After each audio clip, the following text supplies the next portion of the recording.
And Bella, you can go ahead and kick us off. Thanks for the time, you guys. I kind of wanted to start with Laura. I wanted to get your thoughts on something. Just another year where, Gotham win the championship after entering the playoffs as the last, seeded playoff team. Kansas City go out in the first round of playoffs.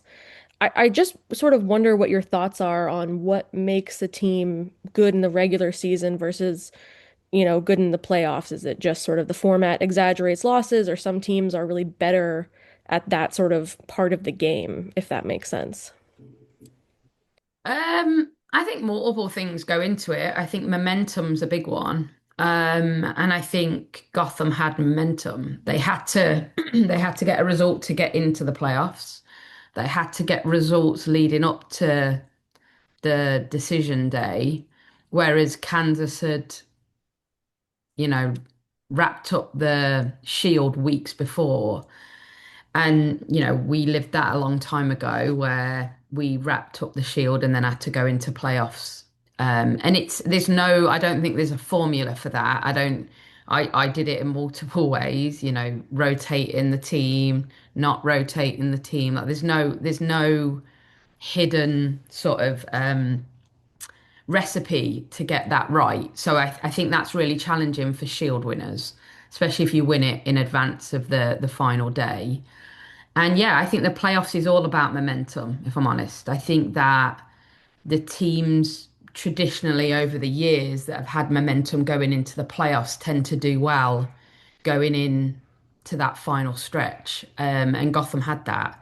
And they have experience, right? I think that that's crucial. If you look around that team, whether it be on Gotham or not, they've got experienced winners in that team. And I think that when it comes to the big moments and the big games is also really, really vital. And they had to knock off the best team to get to the final, and they did that. So credit to them. And then a more actual Rain specific question. Just Sophia Sedeno, she was sort of a trialist who had signed a contract earlier in the year and then was mutually terminated pretty quickly, and she went to the Northern Super League. Just wondering what you guys, I guess either of you, saw from her that felt confident in bringing her back on not just a contract, but a multi-year contract. Yeah, I can speak to that. And Laura can chime in if she'd like. And hi, Bella. You have your hand up, so I feel like I need to wave to you. Is Sophia's been interesting. She is a skillful, talented young player, and anytime she's been in and out of our environment, and certainly when she went to Halifax, we followed her.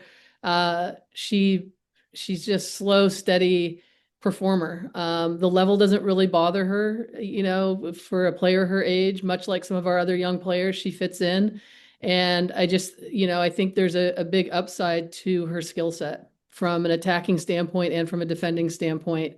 And it'll be interesting to see, when she gets in with the group on a consistent basis, what that looks like. And there's plenty of time to assess that and see if she can impact us right now or down the line. But I do think she's going to have opportunities with us, with the national team to continue to develop.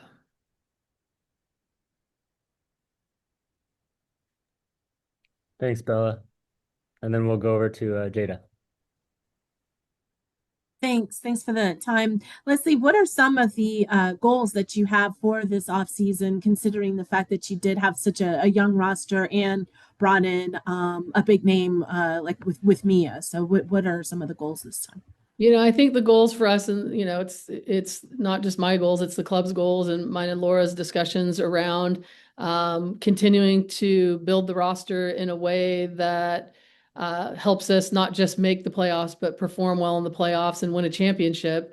And gaining the experience that our players gained this year was vital. Laura mentioned the word experience when she was talking about Gotham, and the only way you get experience is to get experience. So, our younger players have from 24 to 25 gained that type of experience, which is going to be huge for us.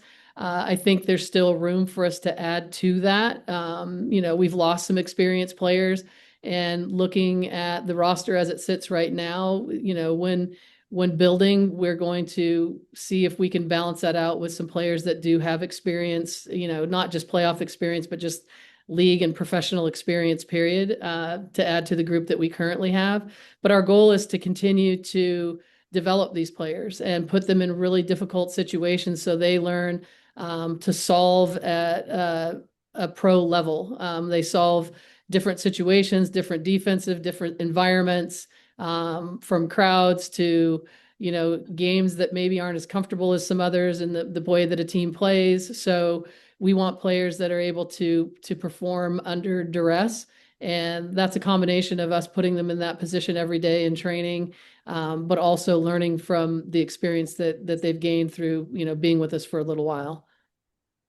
Thanks. And Laura, can you kind of talk about what maybe are some of your highlights that you kind of take from this season? There's loads of highlights. I think the growth of the team was a big one. The group was really enjoyable to be around. They have a very consistent sort of ethos as a collective is they want to get better. And when as a group and as individuals, that's what players are yearning for. They want to learn and they want to develop. As a coach, you can't ask much more than that. Sometimes I want their learning to happen quicker than maybe it can happen. But as Leslie says, you can only give them the experiences and let them, live it and breathe it and see how it feels. And I think that was the biggest highlight, just seeing the growth of the group throughout the year. And on the field, there were so many highlights that happened, whether Jordan Bugg's goal in North Carolina sticks out to me as one. Jess's late winner against Louisville in a really unique situation is probably two. Um, Coming back in Chicago was a big mental thing for our group, I think, at the time. And San Diego away, really, I think, was a defining game for our team under a weird situation where a lot of our experienced players were off playing international duty, and we had to rely on players that hadn't seen the field a ton at that point, and to put in a performance that they did down in San Diego just really showed us as staff that they were ready, really. Individuals like Sally and Ainsley on that day just really stood up, and I think it just showed the growth of them and the growth of the team. So yeah, I think overarching, it's just mainly the growth of the group. And excited for how they can come back and develop. And at the end of the season, we always meet with the players individually, and the underlying theme was that we know we've got something in the group, and they're all excited to develop that and come back and be even better next year. So I think that, again, as a coach, you can't ask much more than that. Thanks, Jada. And then we'll go over to Steve. Thanks, Laura and Leslie. You guys have talked a little bit about growth of the team on the field this year, a lot of young players, and now with the departure of Lou, who's been an original, who's also been a really important part of the growth of the team and the culture of the team off the field. I wonder if you could talk a little bit about kind of how you see the continuity of that culture going now in her absence, and kind of the next players that are going to be stepping up to kind of carry that forward.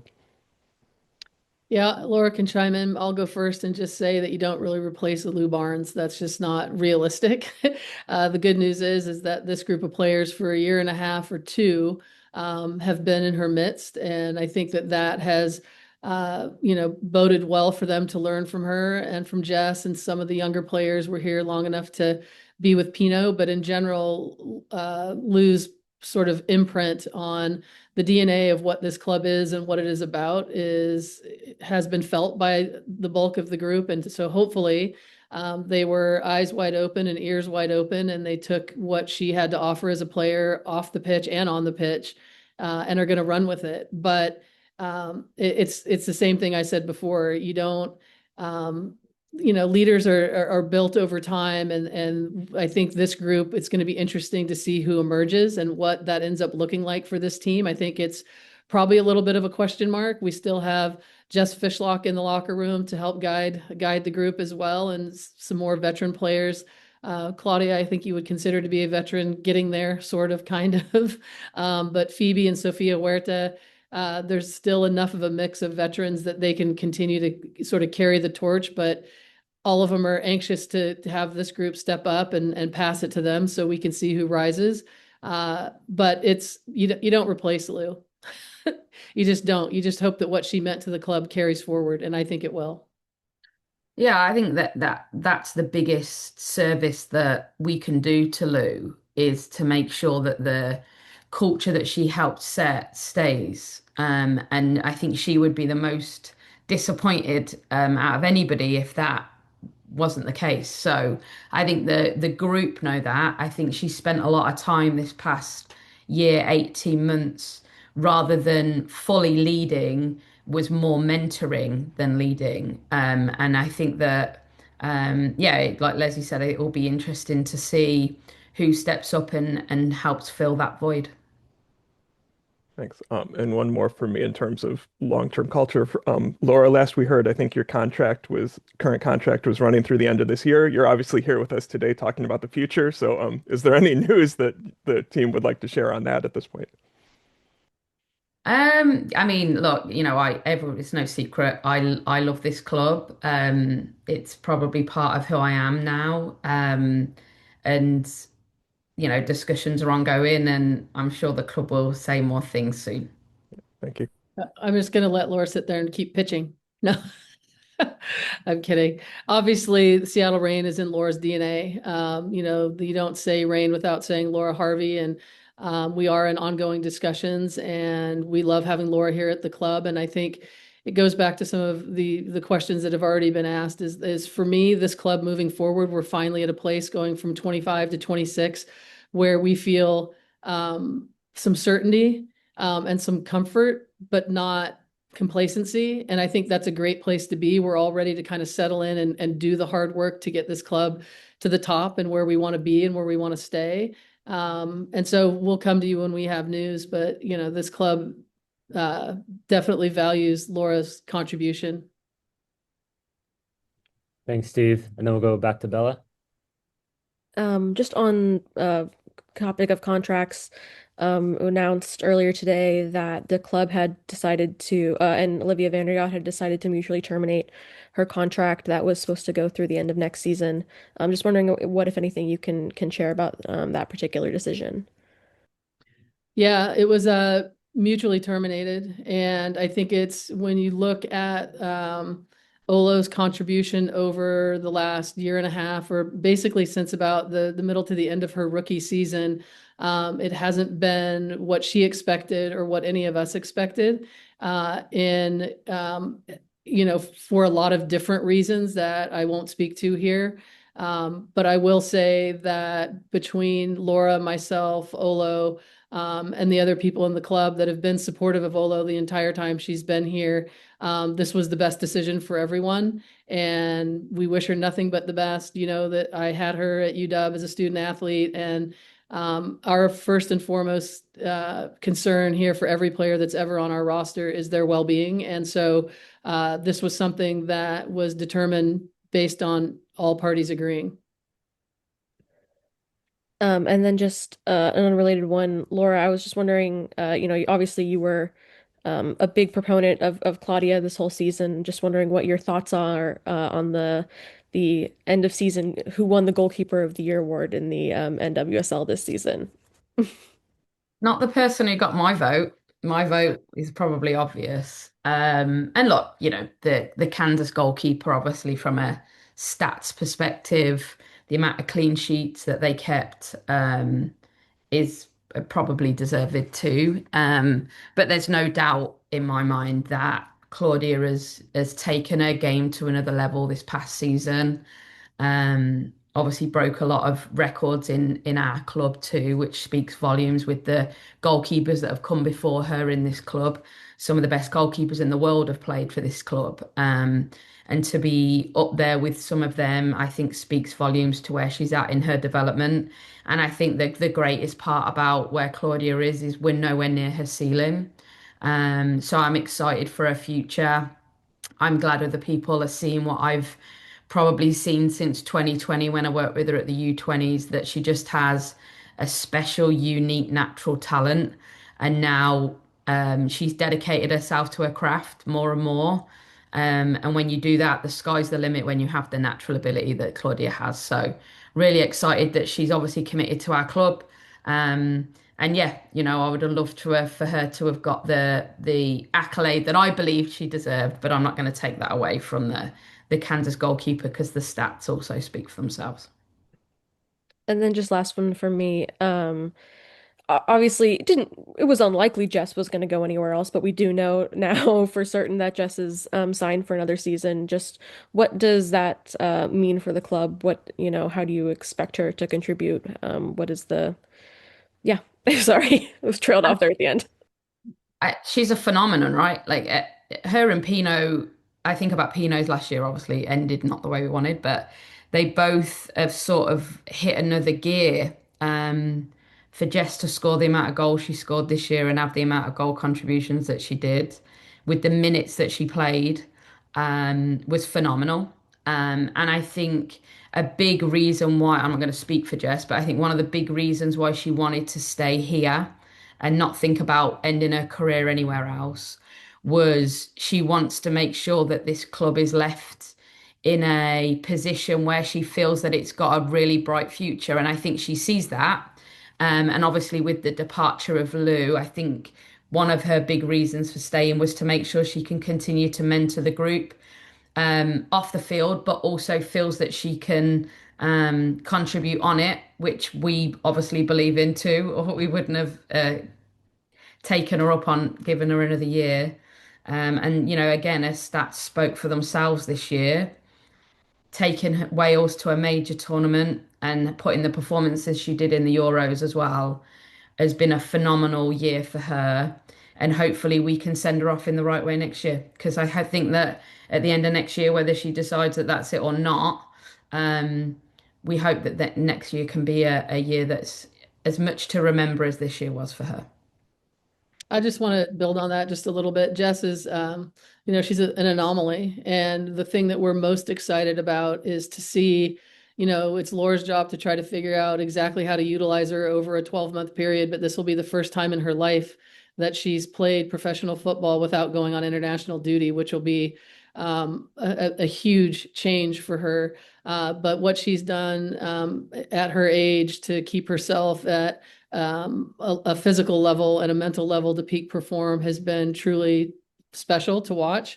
And so, I'm just excited. I think everyone, fans, our current players, and just by being on the field and being in the locker room with these other players, they're going to get experience just being around her that no other players can get. But I will say about her is that she also is learning from them.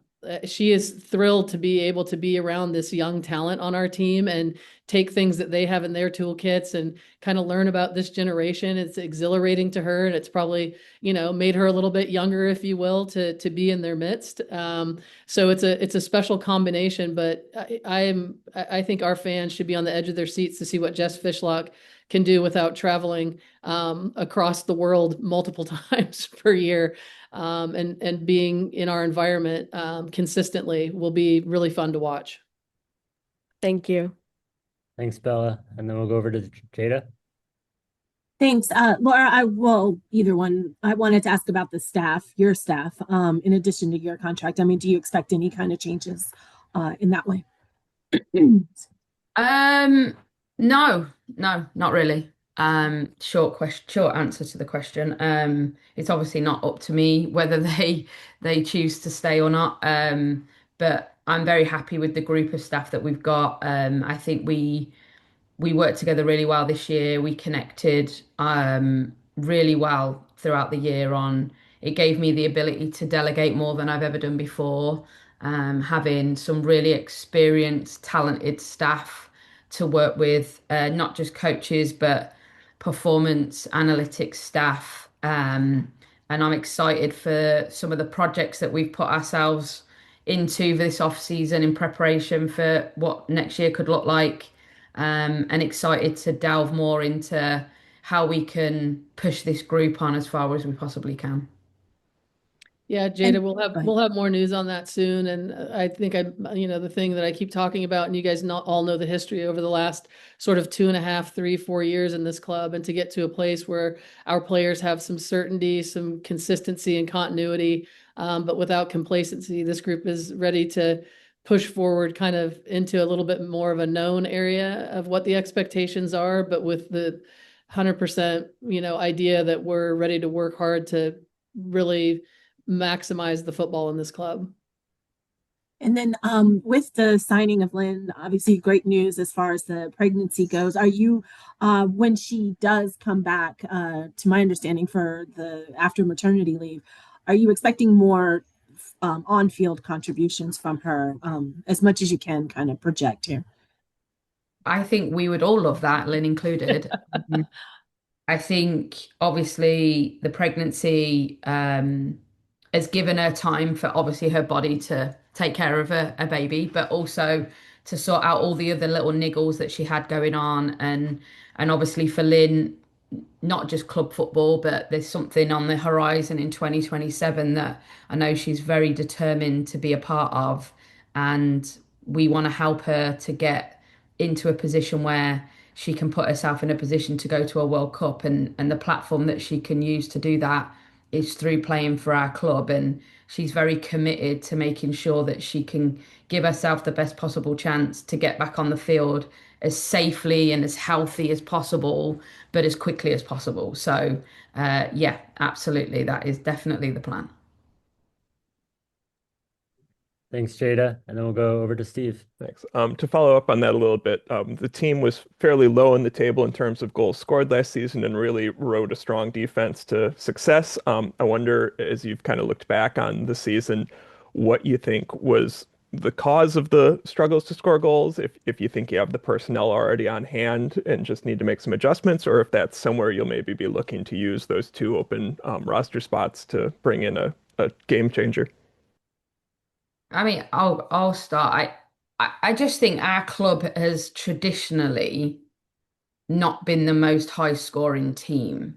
It's just not been in our DNA. When we're probably not gonna, be top of the table in that. But what we have always tried to be is really, really hard to beat. And I think when you have that, you really give yourself a chance to not have to do the other side on like an extraordinary level. Would we like to score more goals? Absolutely. Is the plan to try and create more, score more, take more chances? Without doubt. But I think we learned the harsh lesson in 2024 that if we do that in spite of being hard to beat on the other end, it's not going to wield success for us. What success has brought traditionally in this team has always been limiting the amount of goals that the opponent can score. That's been our number one way in which we've had success.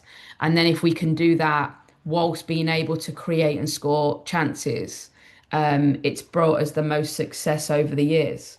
And I think, 22, 23, I don't think we were the most high scoring team in the league or created the most amount of chances. Without looking, my guess is probably 21 we created and scored the most with the team that we had.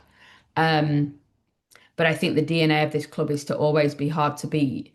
But there's no doubt the off-season projects for us is how can we create and score more goals whilst keeping that defensive mindset that I think has always been at the forefront of how we've set our teams up to play.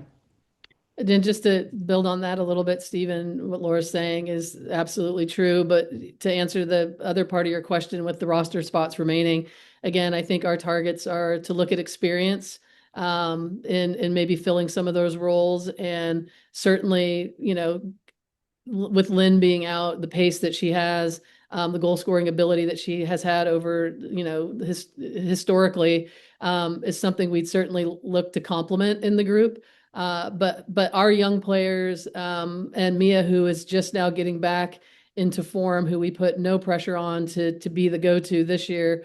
The expectations that she has for herself and that we have for her are going to slowly but surely rise, that she can be somebody that has an impact in and around the goal. So it'll definitely be a piece that we're looking to improve, whether that's by roster moves or just by the expectations put on the players that are returning. Okay, thank you. Thanks, Steve. Are there any other questions for Leslie or Laura? All good. All right. Well, thank you all for your time and coverage throughout the year. This concludes the 2025 season for Seattle Reign FC, and we look forward to seeing you all next year. Thanks, everyone. Happy holidays, everyone. Thanks. Happy holidays.